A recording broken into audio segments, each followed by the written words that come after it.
Hi అండి, అందరికీ నమస్కారం అండి. ఫ్రెండ్స్, ఇప్పుడు అందిన వార్త. రేషన్ కార్డుదారులకు అదిరిపోయే గుడ్ న్యూస్.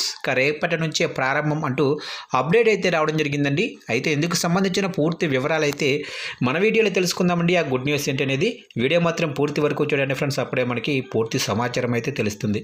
లేట్ చేయకుండా టాపిక్లోకి వెళ్ళిపోదాము. ఆంధ్రప్రదేశ్లో వంట గ్యాస్ సరఫరాలో తలెత్తిన తాత్కాలిక ఇబ్బందులను అధిగమించేందుకు రాష్ట్ర ప్రభుత్వం యుద్ధ ప్రాతిపదికన చర్యలు చేపట్టింది. ఈ క్రమంలోనే రేషన్ కార్డుదారులకు ఊరటనిస్తూ మళ్లీ కిరోసిన్ పంపిణీ ప్రారంభించాలని నిర్ణయించింది. పౌర సరఫరాల శాఖ మంత్రి నాదెండ్ల మనోహర్ వెల్లడించిన వివరాల ప్రకారం సోమవారం నుంచే ఈ పంపిణీ ప్రక్రియ షురూ కానుంది. హోర్మోజ్ జలసంధి ప్రాంతాల్లో నెలకొన్న అంతర్జాతీయ ఉద్రిక్తతల వల్ల గ్యాస్ నౌకల రాక ఆలస్యమైంది.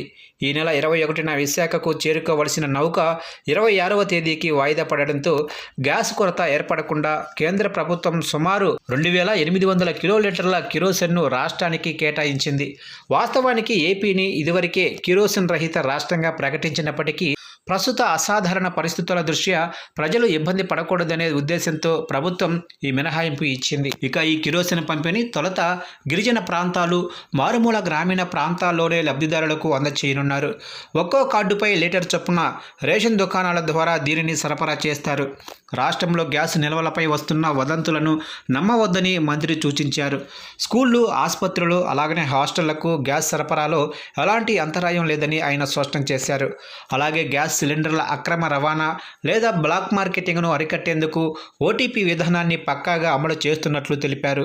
అక్రమాలకు పాల్పడే వారిపై కఠిన చర్యలు తీసుకుంటామని హెచ్చరించారు.